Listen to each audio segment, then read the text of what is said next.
د حکمتیار دوه مخي د کمونیست دوستم په مارشالۍ چوپه خوله خو د ډاکټر نجیب الله مخالفت د حکمتیار لنډغرو د لوی جرګې مخې ته راغلي او د ډاکټر نجیب تلین د مخنیوي هڅه کوي.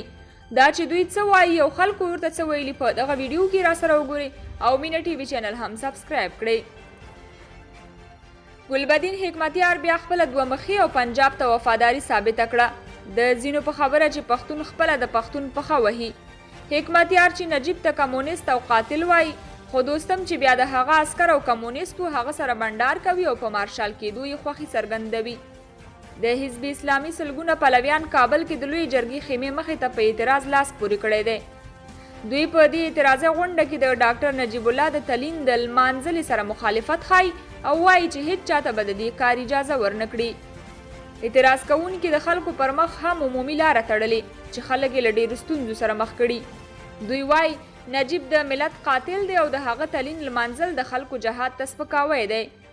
د حکمتیار د لنډغرو دې کار د خلکو سخته غوسه راپارولې ده. شاپور بختیار لیکلي د بشریت قاتلین معلوم دي. په کابل کې د 80,000 کابلیانو قاتلین معلوم دي. چا چې کابل ټوټه ټوټه کړ هغه جنایتکاران هم معلوم دي. تاریخ هر څه لیکلی دي.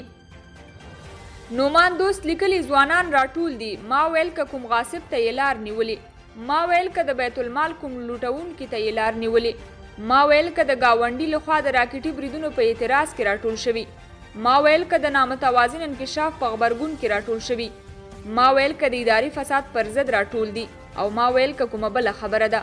خو دا ټولې وړاندوینې غلطې دي. دوی راغلي چې د یوه وژل شوي کس د تلین د غونډې مخنیوی وکړي. هی بې لومړیتوبه نسله لاړ شئ حجره کې کښېنئ لډو وکړئ.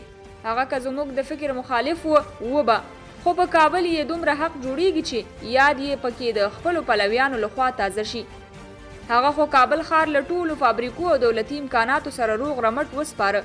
خو وروسته بل خوا یو شمېر نور هیوادوال پر حکومت هم غوسه دي چې د مسعود مزاري او رباني د تلین لمانځلو سره هم ډیر شمېر خلک مخالفت کوي. خو د لمانځلو سره سره تاسو ورته بودیجه هم ورکوئ. خو د نجیب د تلین لمانځلو اجازه نه ورکوي او بیا تاسو د جمهوریت چغې وهئ. ګرانو کتونکو تاسو د دې موضوع په اړه څه نظریات لرئ؟ خپلې تبصرې او نظرونه مو راسره په کمنټ کې ولیکئ او د نورو ویډیوګانو لپاره مینه یوټیوب چینل ضرور سبسکرایب کړئ.